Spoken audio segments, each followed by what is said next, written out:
জয় শ্রীকৃষ্ণ সবাইকে। আজ আমি বানাতে চলেছি একটা দারুণ টেস্টি আচার, ঝাল ঝাল টকটক আচার।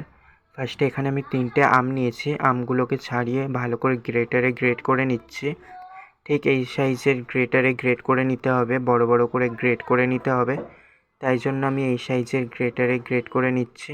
সুন্দর করে গ্রেট করে নেবো আমি সবগুলো আমকেই। দেখুন আমি সব আমগুলো গ্রেট করে নিয়েছি। এবার এখানে আমি একটা পাত্র বসিয়ে নিলাম। পাত্রে আমি দিয়ে দিচ্ছি জল দিয়ে এতে আমি শুকনো লঙ্কা দিয়ে দেবো। দেখুন আধ বাটি পরিমাণ শুকনো লঙ্কা দিয়ে ভালো করে সিদ্ধ করে নেব। শুকনো লঙ্কাগুলো আমার সিদ্ধ হয়ে গেছে, এবার আমি নামিয়ে নিলাম। এবার এর মধ্যে দিয়ে দিচ্ছি জিরে, সামান্য পরিমাণে জিরে দিয়ে ভালো করে এই লঙ্কাগুলোকে বেটে নেব। আপনারা চাইলে শিলনোড়ায় কিংবা মিক্সিতে বেটে নিতে পারেন। আমি শিলনোড়ায় বেটে নিয়েছি। এবার একটা কড়া বসিয়ে নিলাম। কড়াতে দিয়ে দিচ্ছি সর্ষের তেল দিয়ে এতে সামান্য পরিমাণে দিয়ে দিচ্ছি জিরে দিয়ে ভালো করে জিরেটাকে নেড়েচেড়ে আমি দিয়ে দিচ্ছি যেই আমগুলো আমরা গ্রেট করে নিয়েছিলাম সেই আমগুলো দিয়ে দিলাম। এবার হালকা করে এইগুলোকে ফ্রাই করে নেব। 1 মিনিট মতন এইগুলোকে সুন্দর করে ফ্রাই করে নেব।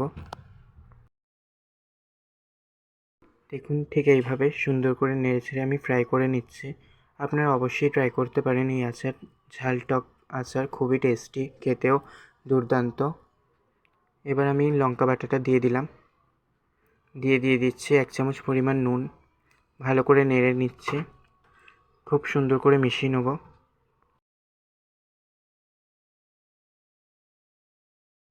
দেখুন ঠিক এইভাবে মিশিয়ে নিলাম। কালারটাও আপনারা দেখতেই পাচ্ছেন, খুব স্পাইসি আচার হতে চলেছে এটা।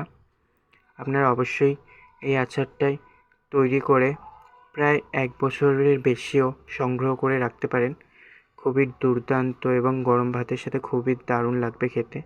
এবার আমি আচারগুলো একটা সাইডে বাটিতে করে রেখে দিয়েছি। এবার আমি ওই একই কড়াই সরষের তেল দিয়ে দিচ্ছি 1 চামচ পরিমাণ জিরে, 1 চামচ পরিমাণ ধনে গুঁড়ো দিয়ে ভালো করে মিক্স করে নেব। তেলটা ফুটে আসলে গ্যাসটা বন্ধ করে ওই আচারের পাত্রে তেলগুলো ঢেলে দেবো। ওই আচারের সঙ্গে তেলটা মিক্স করে নেব। এই তেলটাকে অবশ্যই আলাদা গরম করতে হবে। ঠিক এইভাবে ফুটে এসছে দেখুন। এবার আমি গ্যাসটা বন্ধ করে দিচ্ছি, দিয়ে আচারের সাথে তেলটা মিক্স করে নিচ্ছে। দেখুন আমি মিক্স করে নিয়েছি। এবার আমি এতে দিয়ে দিচ্ছি 2টো ঘরের তৈরি শুকনো আমশি। আপনারা চাইলে দিতেও পারেন আমশি, কিংবা না দিলেও কোনো অসুবিধা নেই। আমশিটা দেওয়া হয়ে গেছে। দেখুন আপনাদের যদি আমার এই ভিডিওটা পছন্দ হয়ে থাকলে একটি লাইক করুন এবং আমার চ্যানেলে নতুন এসে থাকলে আমার চ্যানেলটিকে সাবস্ক্রাইব করুন।